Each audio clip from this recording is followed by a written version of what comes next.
Voilà, bonjour. Bonjour, bonjour.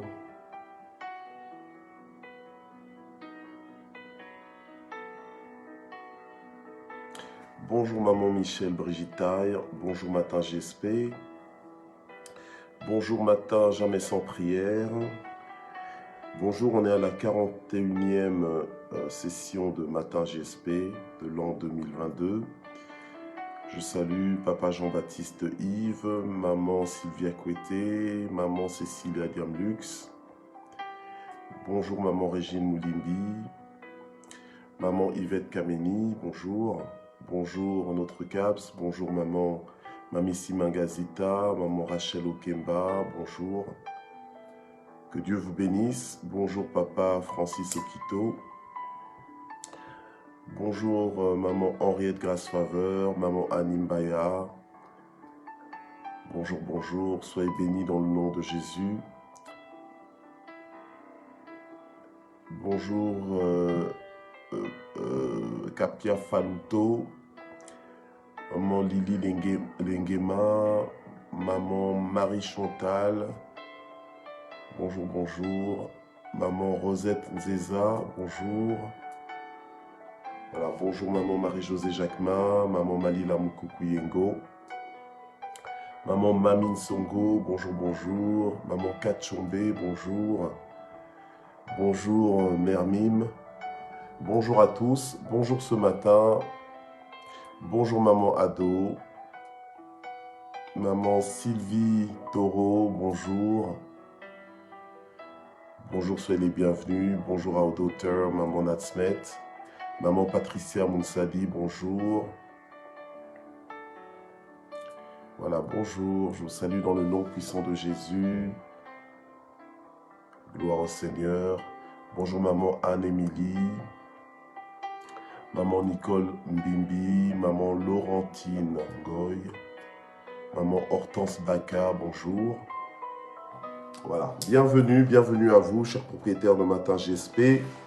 Je vous salue chaleureusement et je vous accueille dans la présence de Dieu. Bienvenue à Matin GSP, matin jamais sans prière. Voilà. On va faire l'œuvre d'un évangéliste, on va partager la plateforme.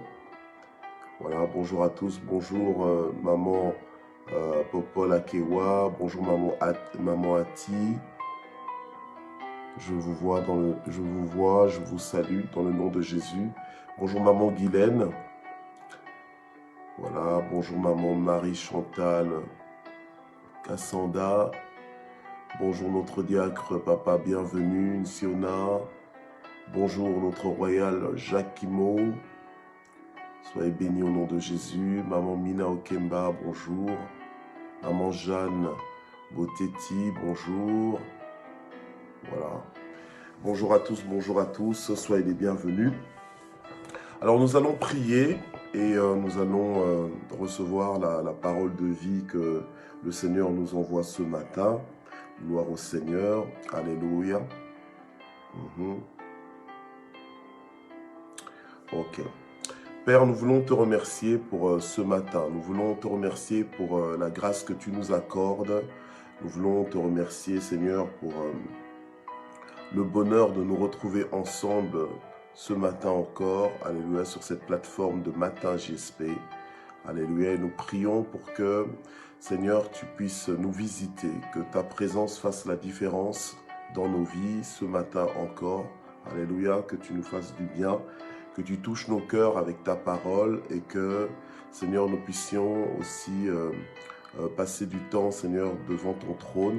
Seigneur, à nous confier en toi, Seigneur, à nous confier, Seigneur, notre Dieu, de tout notre cœur, à te confier, Seigneur, nos besoins, Seigneur, et nos situations entre tes mains, afin que toi seul tu puisses agir, que toi seul tu puisses conduire toutes choses.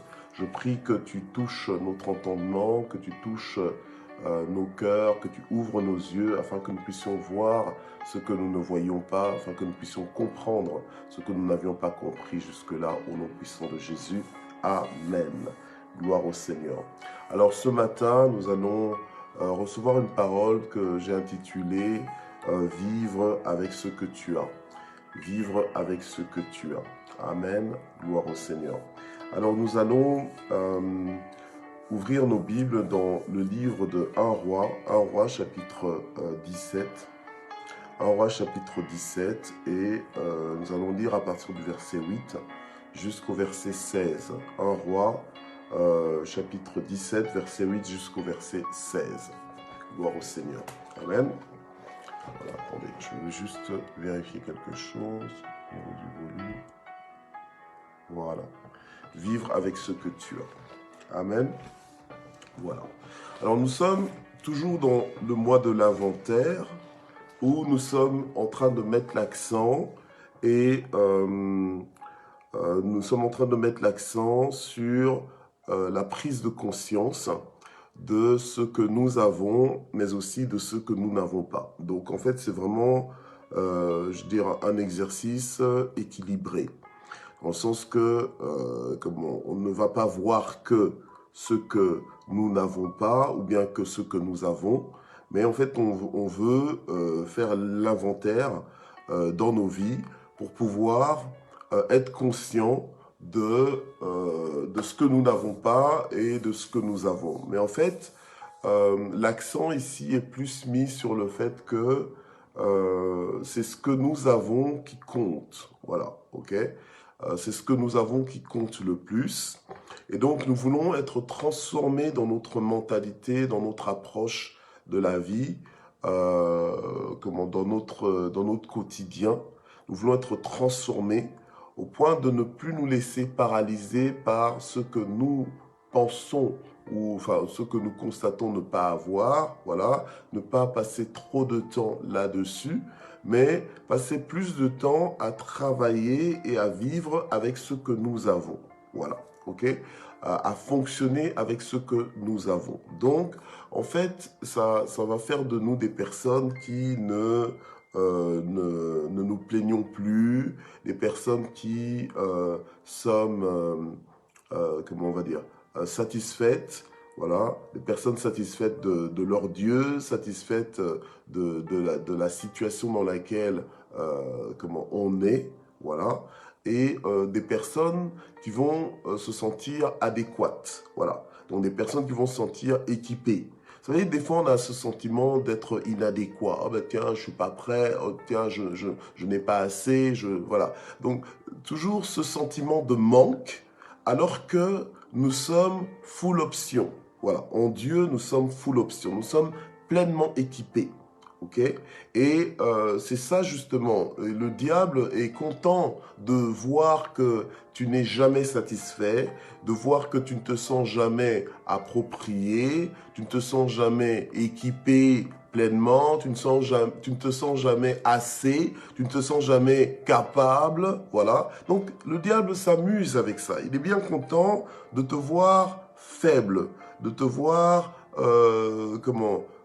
insécurisé, de te voir dans l'incertitude, de te voir dans les tâtonnements. Il est bien content parce que toutes ces faiblesses-là, entre guillemets, ça te ralentit. Toutes ces faiblesses, ça te distrait. Voilà, ok?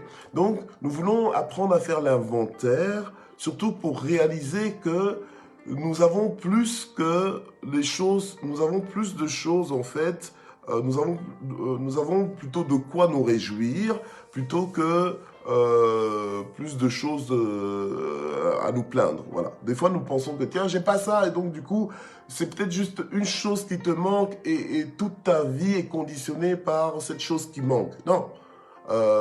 C'est que tu donnes trop d'importance à cette chose. Donc maintenant, nous voulons faire l'inventaire pour apprendre vraiment à apprécier ce que nous avons et à ne pas oublier de vivre, voilà, avec ce que nous avons.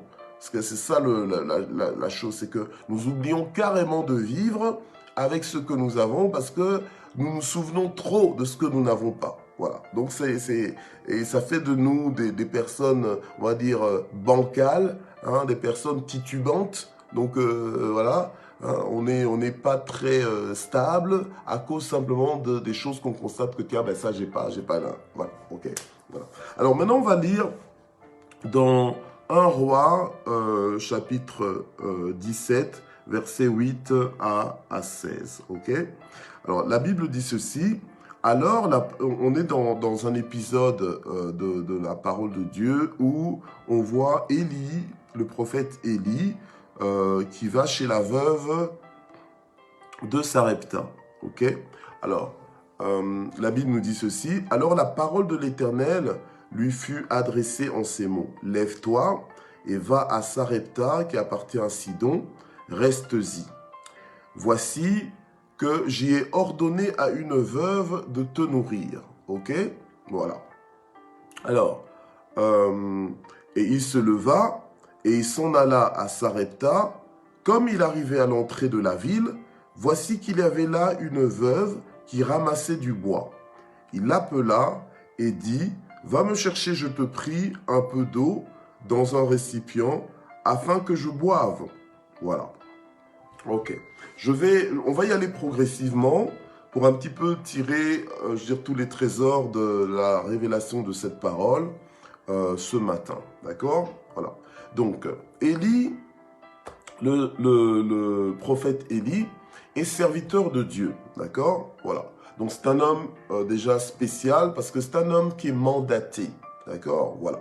Alors, des fois, tu ne te sens déjà toi-même, tu ne te sens pas spécial parce que tu oublies que toi aussi tu es un homme mandaté. C'est vrai, il y a des personnes qui font partie dans le corps du Christ, qui font partie spécifiquement des 5 ministères, d'accord? Donc qui sont soit pasteurs ou apôtres, prophètes ou docteurs, donc enseignants ou évangélistes, voilà, d'accord? Parmi les 5 ministères, mais le reste, bon, tiens, moi j'ai pas un ministère comme tel, hein, peut-être que quelqu'un dirait ça, tiens, j'ai pas un ministère, je suis juste un membre simple de l'église et tout ça. Ok, oui, mais toute personne qui fait partie du corps du Christ a de l'importance. Donc, tu dois dans ton inventaire comprendre que tu es important. Donc, t'aligner dans la liste des VIP de Dieu. Voilà, parce que tu es aussi un VIP de Dieu, tu es aussi mandaté, parce que c'est à nous tous que le Seigneur a envoyé ou bien envoie vers les nations pour que nous puissions faire des nations des disciples. Donc Dieu compte sur toi et sur moi pour faire des nations des disciples, pour transformer ce monde. Donc, tu n'es pas un lambda, un quelconque, tu vois, voilà. Tu n'es pas comment dire, tu n'es pas incognito, voilà, incognito dans le programme de Dieu. Dieu te connaît, Dieu t'aime, et tu n'es pas juste quelqu'un qui a été créé comme ça en bloc. Non, Dieu a pris le temps de te créer. Tu es une créature de Dieu et même tu es une nouvelle créature. Donc tu es fils de Dieu, fille de Dieu. Il y a un programme avec toi. Donc ça veut dire quoi? Ça veut dire que Dieu a mis en toi une mission. Dieu ne t'a pas créé par hasard. Voilà, tu es authentique, tu es original, tu es spécial, voilà, ok. Et ça, tout ça, c'est dans l'inventaire. C'est dans l'inventaire que tu dois constater ça. C'est dans l'inventaire que tu dois te réconcilier avec ce que tu es réellement, voilà, ok. Ce que tu as, mais ce que tu es aussi. Parce que dans l'inventaire, c'est pas juste ce que tu as, mais c'est aussi ce que tu es, ok. Alors, maintenant, le prophète Élie, c'est un homme de Dieu. Donc, Dieu a son regard sur lui. Dieu a constamment son regard sur la vie de ses bien-aimés, la vie de ses enfants. Ok? Donc, rien ne peut t'arriver à l'insu de Dieu. Rien ne peut t'arriver en dehors du contrôle de Dieu. Donc, dans l'inventaire que tu fais de ta vie, tu dois être sécurisé. Tu dois être réconcilié avec l'idée que ta vie n'est pas en dehors du contrôle de Dieu, d'accord? Ta vie est toujours sous l'attention de Dieu, ok? Sous l'attention. Donc, c'est-à-dire que Dieu fait attention à toi. Dieu se préoccupe de toi, d'accord? C'est pas que Dieu s'inquiète pour toi, non. C'est-à-dire que Dieu prend soin de toi. Amen. Voilà. Alors, Élie, maintenant, il arrive à une étape de sa vie où le Seigneur lui parle. Donc, c'est pour ça que la parole de Dieu nous dit que la parole de l'Éternel lui fut adressée en ces mots. Donc, Dieu l'instruit. Ok, Dieu l'instruit. Maintenant, je ne sais pas comment est-ce qu'il a entendu la voix de Dieu. Est-ce que c'était de façon audible? Est-ce que c'était par rêve? Est-ce que c'était par vision? Est-ce que c'était... Bon, on ne sait pas, mais il a reçu la parole de Dieu. Parce que Dieu parle tantôt d'une façon, tantôt d'une autre. Et ses enfants... Parce que le Seigneur a dit, mes brebis entendent ma voix et me connaissent. Bon, voilà. Donc, normalement, tu dois entendre la voix de Dieu quand Dieu te parle. Par exemple, ce matin, Dieu est en train de te parler. Donc, ne sois pas là en train de se dire, oh, ben, Dieu est en train de dire quelque chose à quelqu'un d'autre. Non, à toi. C'est à toi que Dieu est en train de parler. OK? Voilà. Alors, Dieu parle clairement à son serviteur, le prophète Élie, en lui disant, lève-toi et va spécifiquement à Sarepta, d'accord? Tu vas à Sarepta pour y demeurer, donc reste-y. Et il lui dit, voici que j'ai ordonné à une veuve de te nourrir. Mais alors, ça paraît invraisemblable. Ça paraît invraisemblable. Allez, les veuves à cette époque-là sont considérées comme des personnes qui des fois vivent dans la précarité, des personnes qui ont besoin d'être assistées. C'est pas à la veuve de t'assister, c'est plutôt à toi d'assister la veuve. Donc, Dieu maintenant dit au prophète Élie, ben, va, et j'ai ordonné à une veuve de te nourrir. Ah, une veuve, tiens, mais quelle veuve? Bon, voilà. Mais puisque Dieu lui donne spécifiquement une instruction lui disant, tu vas dans la ville, et puis voilà, tu vas voir, tu verras que j'ai déjà tout organisé pour toi. Il y a une veuve qui est là, qui a reçu l'ordre de te nourrir. Ok. Il se lève selon l'instruction de Dieu parce qu'il sait bien que c'est Dieu qui lui parle et non pas le diable. Parce que certains parmi nous, quand Dieu te parle, tu es encore en train de te dire, est-ce que c'est Dieu qui m'a parlé, est-ce que c'est le diable? Il est temps que tu creuses un peu dans ton intimité avec Dieu, que tu travailles un peu dans ton intimité avec Dieu pour reconnaître clairement la voix de Dieu et ne plus être de ceux-là qui sont juste en train de dire « une voix m'a dit ». Une voix t'a dit, mais quelle voix? Donne un nom à cette voix. Quand on t'appelle, tu reconnais bien les voix des personnes qui t'appellent. Il y a des personnes, quand ils t'appellent, n'ont plus besoin de se présenter parce que tu sais clairement qui t'appelle. Donc avec Dieu, ça doit être pareil. Quand Dieu te parle, tu dois pouvoir reconnaître directement la voix de Dieu et alors faire comme Dieu te dit, même si ça paraît invraisemblable. Ok? Voilà. Même si ça paraît invraisemblable. Alors, il y va, il se lève, il va à Sarepta, et la Bible nous dit que comme il arrivait, donc je suis au verset 10, comme il arrivait à l'entrée de la ville, voici qu'il y avait là une veuve qui ramassait du bois. D'accord? Donc effectivement, il va à Sarepta et il rencontre aussi une veuve. Maintenant, je ne sais pas comment est-ce qu'il a reconnu cette veuve. Est-ce que est-ce que c'est écrit sur son front qu'elle est veuve? Mais il y avait certainement un signe extérieur qui distinguait les veuves. D'accord? Voilà. Ok? Et donc, il voit une veuve qui ramasse du bois et il appelle la veuve et il lui dit, eh bien, va me chercher, je te prie, un peu d'eau dans un récipient afin que je boive.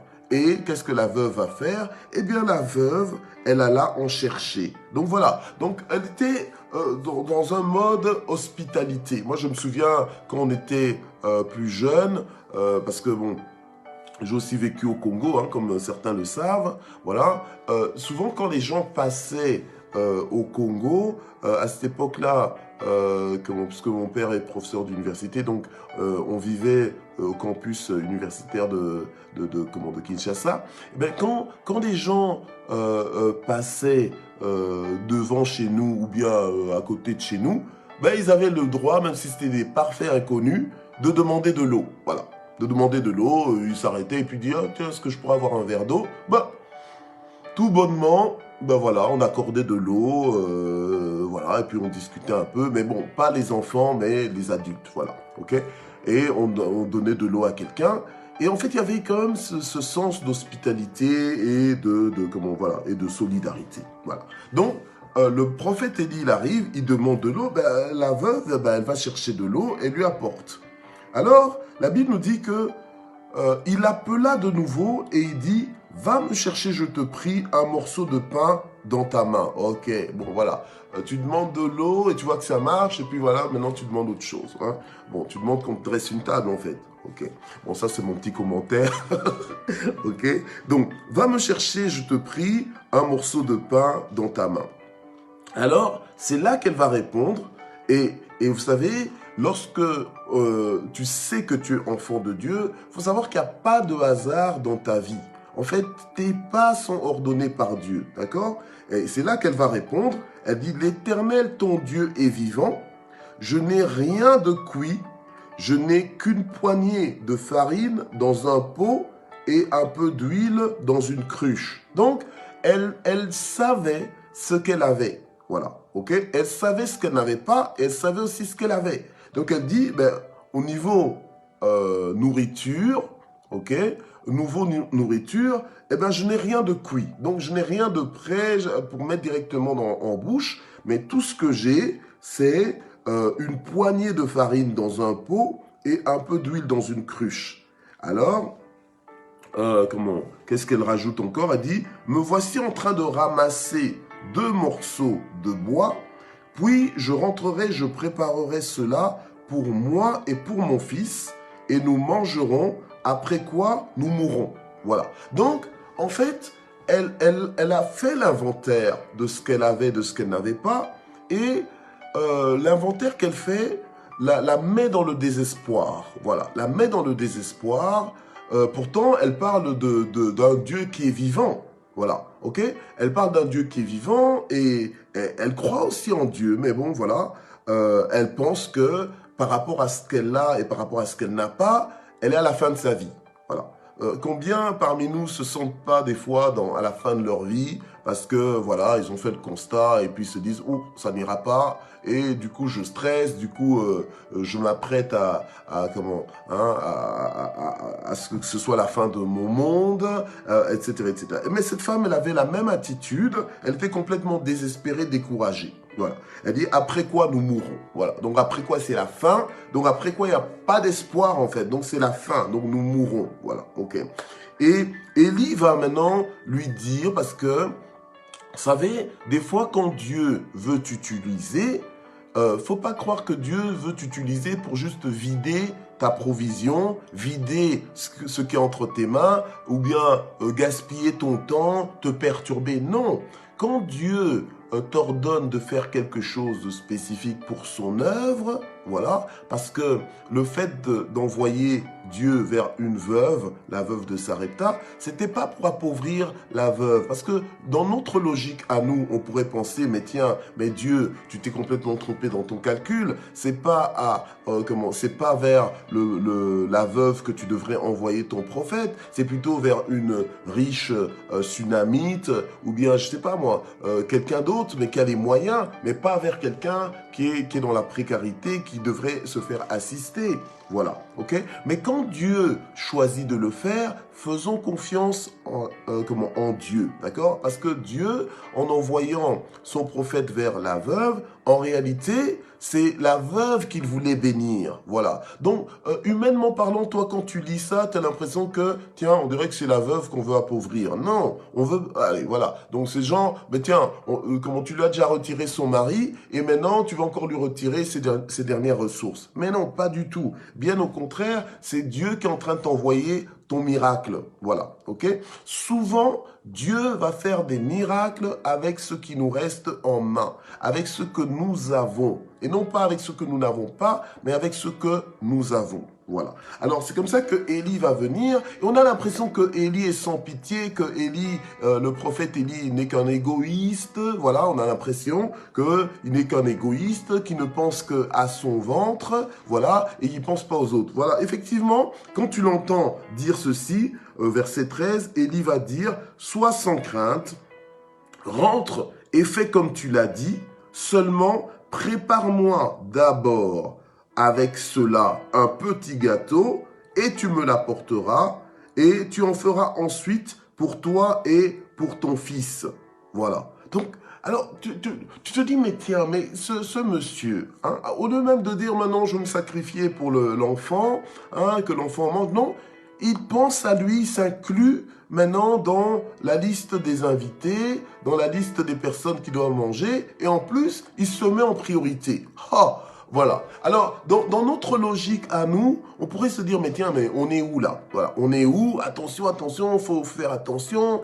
C'est quoi ce serviteur de Dieu qui veut abuser, voilà, de tes ressources et en plus de tes dernières ressources? Parce que tu sais très bien que, en fait, tu le lui as dit en plus, après ça, tu meurs. Donc, voilà. Mais il lui dit, tu en feras ensuite pour toi et pour ton fils.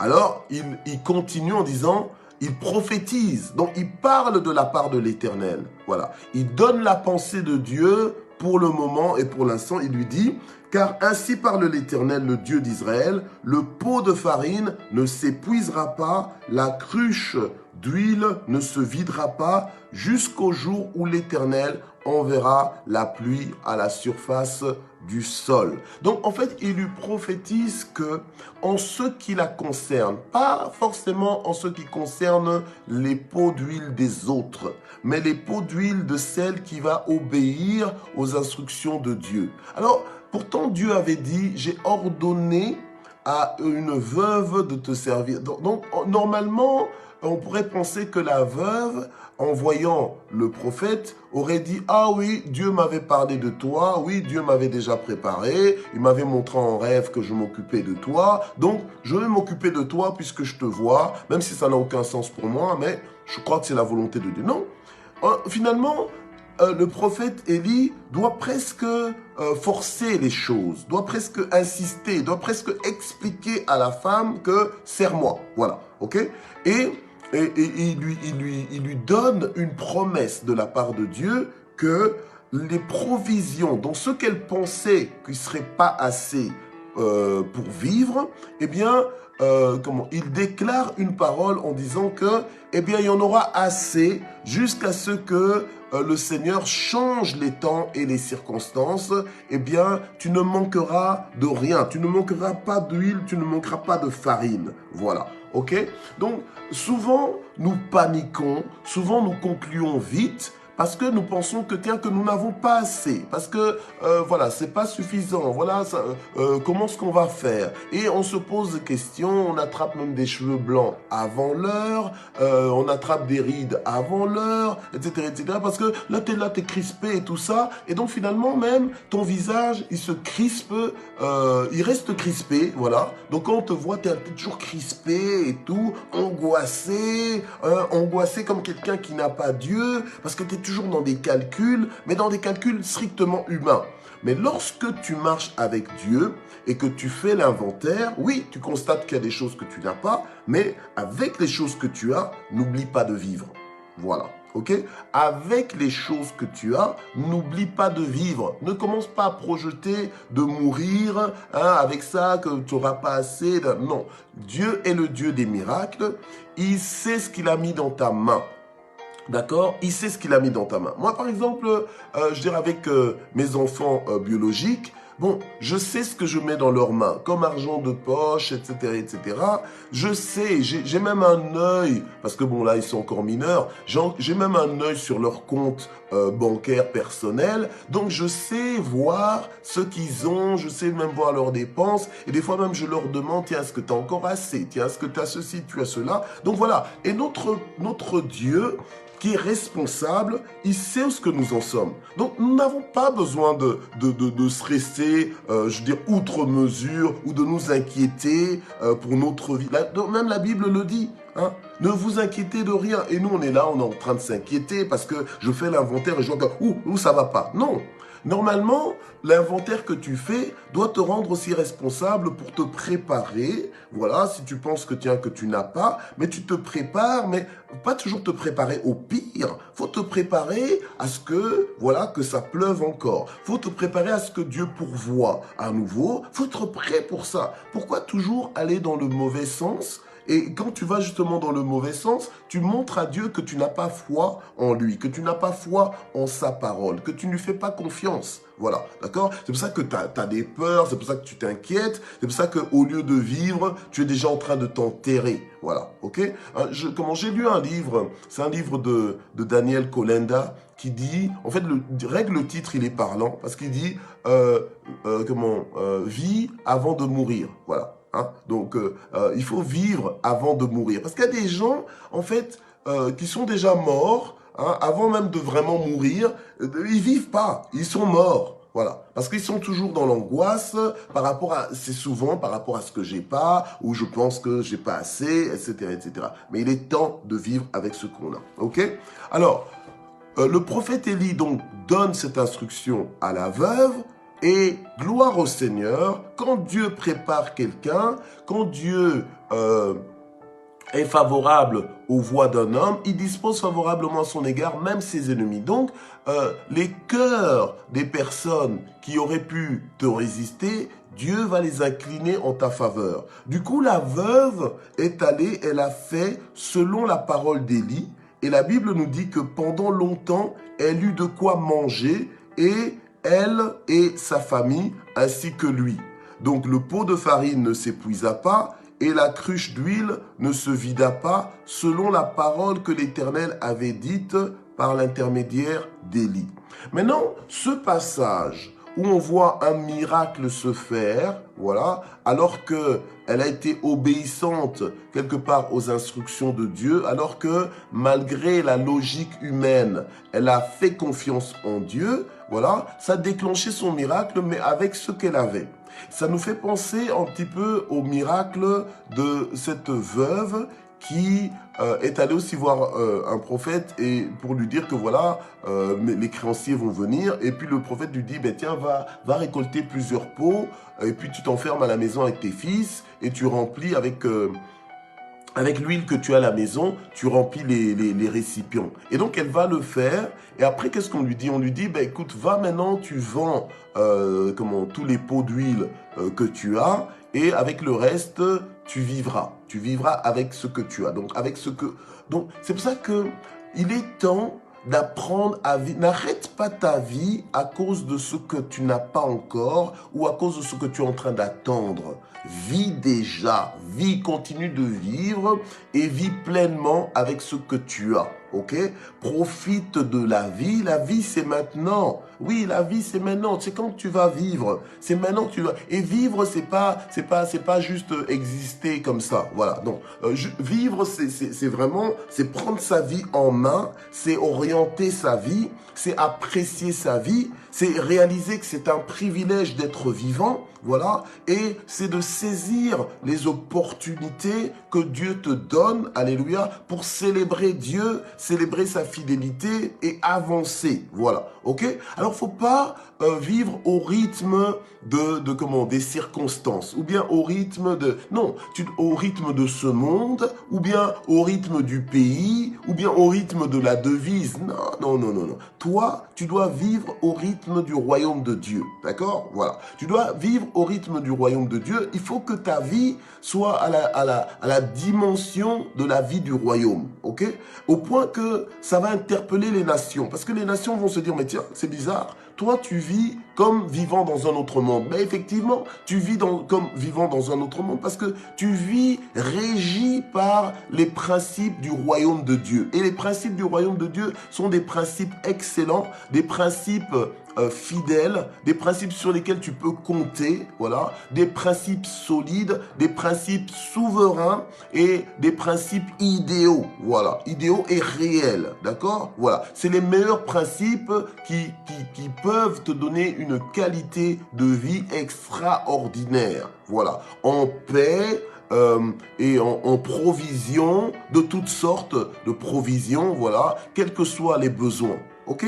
Donc, tu ne dois pas t'aligner au système de ce monde, mais en faisant ton inventaire, tu dois comprendre qui tu es, tu dois comprendre ce que tu as aussi. Voilà, ok? Tu as la provision du ciel, tu as Dieu avec toi, voilà. Donc, tu n'as pas à t'inquiéter de quoi que ce soit. Alléluia. Amen. Donc, c'est à toi, quelque part, de déclarer, voilà, si tu fais le constat dans ta vie et tu te rends compte que, tiens, tu te manques ceci, tu te manques cela, mais ne commence pas à paniquer, même si tu te sens limité, je veux dire, peut-être financièrement, tu te sens limité, mais déclare que Dieu pourvoira, déclare que Dieu va faire, attends-toi à Dieu et il fera. C'est là que tu auras maintenant des témoignages de l'évidence de Dieu et de l'implication de Dieu dans ta vie. Amen. Gloire au Seigneur. Voilà. Donc souvent, nous concentrons sur des choses sur lesquelles nous ne sommes pas supposés nous concentrer.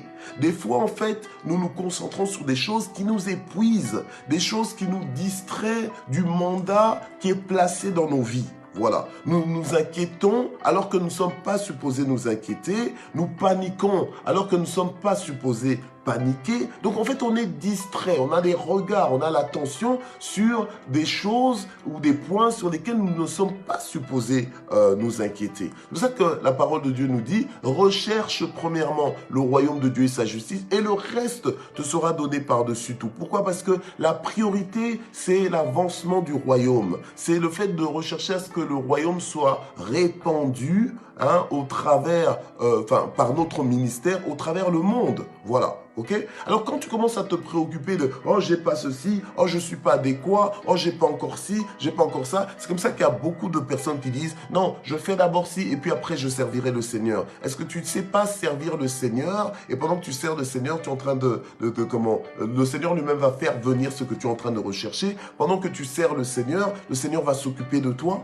Voilà. Est-ce que tu ne sais pas compter sur Dieu de cette façon? Voilà. Quand tu marches avec Dieu, ce n'est pas toi qui compose, entre guillemets, ta destinée. Dieu a déjà tout organisé. Élie, par exemple, c'est un exemple. C'est Dieu qui lui a dit, bon, maintenant, tu entres dans une saison où tu vas apprendre à recevoir de moi, mais par une voie auquel tu n'as jamais pensé, par une veuve. Voilà, ok? D'accord. Donc les voies de Dieu, les voies de Dieu sont supérieures à nos voies. Dieu a sa façon de faire. Faisons-lui confiance. Faisons-lui simplement confiance. Tant que tu as Dieu, bien-aimé, il n'y a aucune raison de paniquer en quoi que ce soit. Et quand bien même tu te retrouverais dans une situation où tu as l'impression que après ça c'est la mort, eh bien fais confiance en Dieu. Tant qu'il n'a pas dit le dernier mot, il y a encore de l'espoir, ok? Et pour Dieu, il suffit qu'il dise un mot et ta situation change du jour au lendemain. Pourquoi est-ce que tu ne peux pas te réveiller en te disant que aujourd'hui c'est le jour de mon miracle? Aujourd'hui, rien que avec une parole de Dieu, ma vie va complètement changer. Voilà, tu t'attends à rien, tu as toujours l'impression que ce sera toujours les mêmes choses, les mêmes circonstances. Et donc tu déprimes, tu désespères, tu es complètement découragé, affaibli et inefficace. Voilà, tu portes aucun fruit. Pourquoi? Parce que tu es préoccupé par des choses qui ne devraient pas te préoccuper et le diable est très content, il t'applaudit même. Il a même préparé pour toi des diplômes du découragement. Il a préparé pour toi vraiment des qualifications qui normalement te correspondent pas. Voilà, amen. Donc, faire l'inventaire, c'est vraiment un exercice important parce que, il y en a beaucoup qui n'arrivent pas à vivre parce qu'ils sont plus focalisés en se disant que si j'avais ce que je n'ai pas, eh ben, je vivrais mieux. Mais avec ce que tu as, tu vas où? Voilà, qu'est-ce que tu fais de ce que tu as? Voilà. Donc cette veuve, par exemple, elle pensait que, voilà, avec ce qu'elle avait, elle ne pourrait même pas nourrir d'autres personnes. Mais Dieu vient confondre ses calculs. Dieu vient lui montrer que, mais non, tu parles trop vite, mais trop mal. Voilà. Apprends maintenant à bien parler. Apprends à compter sur moi parce que je suis là et je veille aussi sur toi. Amen. Voilà. Alors, maintenant, je voudrais encourager ce matin quelqu'un qui pense que tu es inconnu aux yeux de Dieu. Tu penses que tu n'es pas important aux yeux de Dieu. Mais tu es important. C'est pour toi aussi que Jésus est mort à la croix. Tu es important. Amen. Tu es important, donc Dieu prend soin de toi et Dieu t'envoie cette parole pour t'encourager. Je ne sais pas quel genre de miracle tu veux, je ne sais pas quel genre d'intervention tu aimerais bien que Dieu fasse dans ta vie, voilà. Mais Dieu est capable, il est capable de faire le miracle que tu souhaiterais, voilà, que tu souhaiterais le voir faire dans ta vie. Donc ne te décourage pas et considère que les conditions dans lesquelles tu es, c'est la plateforme idéale pour que Dieu fasse éclater sa gloire, voilà, pour que Dieu fasse éclater sa gloire. Donc, vis. Célèbre Dieu, alléluia, ok? Ne t'arrête pas de vivre, ne sois pas en apnée à cause de l'angoisse, du stress, ne sois pas en suspens en te disant, mais tiens, qu'est-ce qui va se passer après? What is next? Non, attends-toi à ce que Dieu intervienne, que Dieu t'ouvre les portes qui sont fermées, que Dieu remette du pain sur ta table, que Dieu t'aide à rembourser, toutes tes dettes. Toi, tu es en train de te dire, ouais, mes dettes sont tellement nombreuses que je vais mourir endetté, la catastrophe, bon, voilà. Donc, Dieu est Dieu, ok? Et il est avec toi, de la même façon dont Dieu était intervenu pour cette veuve, et en même temps pour son serviteur, Dieu le fera aussi pour toi, ok? Dieu le fera aussi pour toi, mais compte sur ce que tu as déjà entre tes mains, compte sur toutes les ressources que tu as et que tu es aussi, voilà, ne te méprise pas, voilà, ok? Voilà, fais avec ça. Amen, gloire au Seigneur. Je me souviens, et je vais terminer avec ça, je me souviens quand j'ai terminé mes études de théologie et je savais que j'étais appelé à servir Dieu et je pensais que j'allais servir Dieu directement à temps plein sans passer par un travail séculier. Voilà. Au début, c'est ça que je pensais, mais ça n'a pas marché comme ça. C'était pas les voies de Dieu. Donc j'aurais pu m'effondrer et dire, Dieu finalement c'est quoi, hein? Tu m'as appelé ou tu m'as pas appelé? Non, je suis pas entré dans ce genre de crise, mais qu'est-ce que j'ai fait? Je me suis dit, tiens, j'ai regardé à ce que j'avais, je me suis dit, mais tiens, mais pourquoi ne pas aller chercher du travail, mais pas n'importe quel travail? J'ai été chercher un travail que j'avais envie. Je me suis dit, tiens, je me verrais bien en tant que banquier. Mais pourtant, j'avais pas de formation de banquier, mais j'étais universitaire, mais théologien, voilà. Et donc, qu'est-ce que j'ai fait? Mais j'ai été frappé dans une porte de banque, voilà, et arrivé là, finalement, par la grâce de Dieu, on me dit, mais qu'est-ce que tu fais ici? Parce que tu n'as rien à voir avec la banque. Moi, je dis, oui, je n'ai peut-être rien à voir avec la banque, mais je crois que je peux apporter quelque chose à la banque. Je crois que, voilà. Donc, je me suis défendu comme ça et Dieu m'a ouvert les portes. Dieu m'a ouvert les portes du secteur bancaire. C'est comme ça que je suis devenu banquier d'affaires au fil des ans et tout ça. Je me suis formé, dans le métier, voilà. Mais si je n'avais pas confiance par rapport à ce que j'avais, j'aurais pas pu le proposer en fait. J'aurais pas pu le proposer même à la banque en disant que je sais que je peux faire ceci, que je peux faire cela et tout ça. J'aurais pas pu entre guillemets me vendre mes services à la banque, voilà. Mais parce que je savais que j'avais Dieu en moi et avec moi, que Dieu était capable de me placer n'importe où, de me positionner n'importe où. Écoute, tu lis la parole de Dieu, tu vois des gens comme Joseph, du jour au lendemain, Joseph, il devient la deuxième personnalité d'un pays, hein, la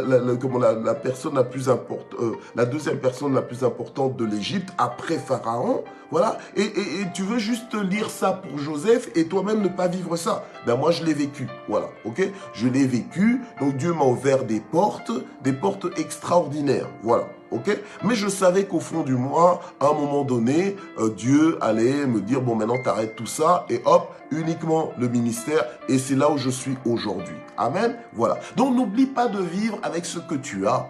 Il faut que tu apprennes à vivre avec ce que tu as, que tu prennes confiance en ce que tu as, même et que tu ne commences pas juste à minimiser ce que tu as en disant c'est trop peu, c'est pas assez, etc., etc. Je suis pas qualifié. Non, va. Alléluia, ok?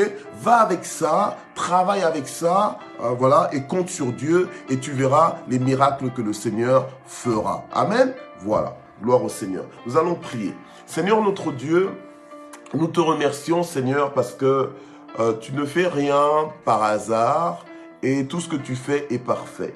Seigneur, merci parce que tu pourvois toujours à tous nos besoins. Comme dit ta parole, l'Éternel est mon berger et je ne manquerai de rien. Seigneur, je prie pour que, alors que nous faisons l'inventaire dans nos vies, que nous puissions être reconnaissants. Reconnaissants de ce que nous avons, même si dans nos calculs humains, nous avons l'impression que c'est peu. Mais je prie pour que tu nous aides à compter sur toi et à savoir que tu peux sauver avec un petit nombre comme avec un grand nombre. Seigneur, que nous puissions croire que ce que tu as mis entre nos mains, c'est suffisant déjà pour te remercier, c'est suffisant déjà pour avancer, c'est suffisant déjà pour vivre, c'est suffisant déjà pour jouir de la vie, alléluia, pour être équipé dans notre mandat. Seigneur, je prie pour que tu renouvelles notre intelligence. Je prie, Seigneur notre Dieu, pour que nous puissions nous attendre davantage à toi et que nous ne soyons plus paralysés, malmenés, Seigneur, ou bien contraints par ce que nous n'avons pas. Voilà, que nous ne puissions plus être découragés par ce que nous ne voyons pas, mais que nous soyons motivés par ce que nous pouvons déjà voir, par ce que nous pouvons posséder déjà, par ce que tu as mis entre nos mains. En sachant que tout don parfait, tout don excellent nous vient de toi, Seigneur. Alléluia. Seigneur, révolutionne nos vies, révolutionne nos marches. Seigneur, tu connais la vie de chacun, tu connais le plan que tu as formé pour chacun de nous. Seigneur, aide-nous, Seigneur notre Dieu, à ne pas vite conclure négativement dans nos vies. Aide-nous à réellement changer de mentalité. Alléluia, au nom de Jésus-Christ. Aide-nous, Seigneur, à nous attendre à toi. Alléluia, au quotidien. Alléluia, au nom de Jésus. Aide-nous aussi à déclarer ta parole dans nos vies, alléluia, être nos propres prophètes, amen, pour nous encourager en toi, pour nous fortifier en toi et nous attendre à toi dans le nom puissant de Jésus. Nous ne voulons pas être comme cette veuve qui a dû attendre qu'un prophète vienne prophétiser chez elle, mais nous-mêmes, nous voulons prendre ta parole et la déclarer dans nos vies, comme disait le psalmiste, l'Éternel est mon berger et je ne manquerai de rien. Alors, quel que soit l'inventaire que je peux faire dans ma vie aujourd'hui, je déclare que je ne manquerai de rien. Je déclare, Jéhovah j'irai, mon Dieu pourvoira. Il pourvoira, il frayera un chemin là où il n'y a pas de chemin. Il aplanira toutes choses. Il fera concourir toutes choses à mon bien. Alléluia. Il multipliera ce qui semble peu. Alléluia. Il fera grandir ce qui est petit aujourd'hui. Alléluia. Oui.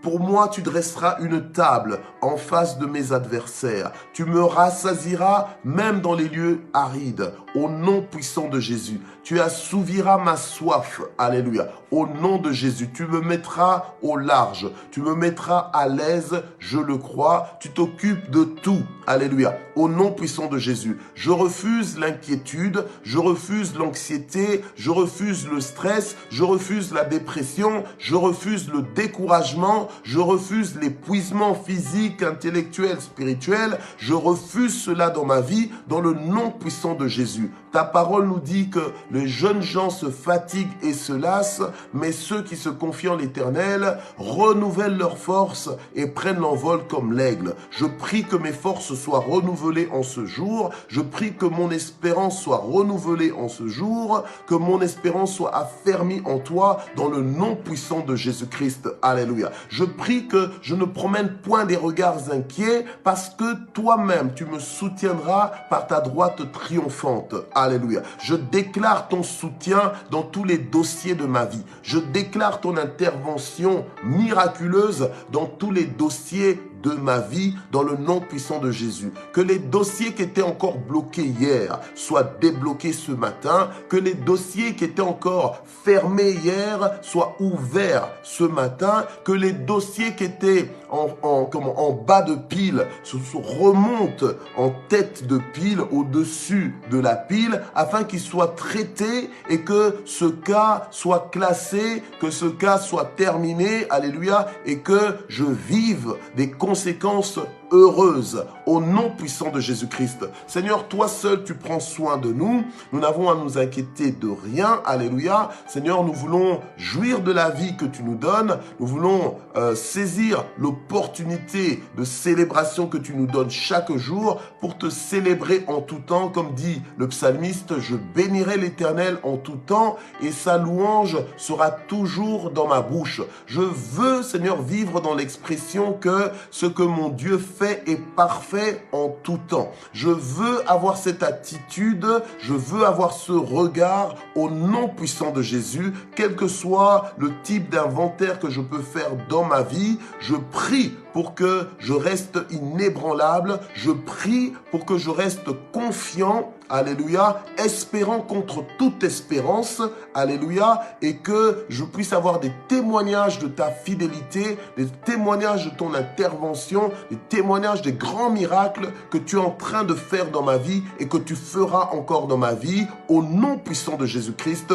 Amen. Alors, tu confies ta vie à l'Éternel, tu lui ramènes tes fardeaux, tu déposes tes fardeaux entre ses mains. Seigneur notre Dieu, nous apportons nos fardeaux, nos préoccupations, les combats que nous avons, nous les apportons à toi, Seigneur, pour que, Seigneur, tu imposes ta victoire dans les combats que nous avons, dans le nom puissant de Jésus, que là où il y a maladie, que tu imposes la guérison par les meurtrissures de Jésus, que là où il y a désordre, que tu mettes de l'ordre, que là où il y a conflit, que tu apportes la réconciliation, que là où il y a rupture de communication, de communion, que tu apportes, Seigneur, la communion, l'harmonie au nom puissant de Jésus, la paix, l'abondance au nom puissant de Jésus-Christ. Alléluia. Amen. Et nous voulons terminer en action de grâce. Père, nous voulons te remercier pour la grâce que tu nous as faite encore ce matin, Seigneur, d'être dans ta présence, d'être devant ton trône. Alléluia. Je prie, Seigneur notre Dieu, pour te remercier. Je prie, Seigneur notre Dieu, pour t'être reconnaissant. Alléluia. Sans toi, nous ne sommes rien. Sans toi, nous ne pouvons rien faire. Sans toi, nous sommes perdus. Mais merci parce que tu es là. Merci parce que tu es en nous, tu es avec nous et tu es pour nous. Merci Seigneur parce que tu nous fais du bien. Merci Seigneur parce que tu restaures nos âmes. Merci parce que tu induis nos têtes et nos coupes débordent. Elles débordent de joie. Elles débordent de ta présence. Elles débordent Seigneur de paix. Alléluia. Elles débordent de grâce et de faveur. Au nom puissant de Jésus-Christ. Amen. Voilà, bien-aimés, nous avons fini cette session de Matin GSP. Je vous donne rendez-vous donc demain. Même heure, même endroit, pour une autre session de Matin GSP. Et nous persévérons ensemble dans ce mois de l'inventaire. Alors, lorsque nous prions comme ça, nous prions que quelques minutes, certes, alléluia, mais rien ne t'empêche de rester dans cet élan de prière, de prolonger même lorsque nous nous arrêtons lorsque nous arrêtons la session de Matin GSP. Rien ne t'empêche de continuer à prier en langue, à faire toutes sortes de prières selon tes besoins, selon ce que le Saint-Esprit te conduit à faire. Amen. Voilà, donc n'hésite pas, ne dis pas juste j'aurais aimé prier plus. Ben justement, là, Matin GSP te booste, Matin GSP te démarre, Matin GSP est un tremplin pour ta vie de prière. Donc vas-y, prie davantage. Si tu dois prier toute la journée, que tu as l'opportunité de le faire, écoute, donne-toi ce luxe, fais-le. Alléluia. Amen. Fais-toi du bien et fais du bien à ta relation avec le Seigneur. Passe du temps avec le Seigneur. Si tu peux le faire, fais-le. Amen. Que Dieu vous bénisse et à demain. Bye bye.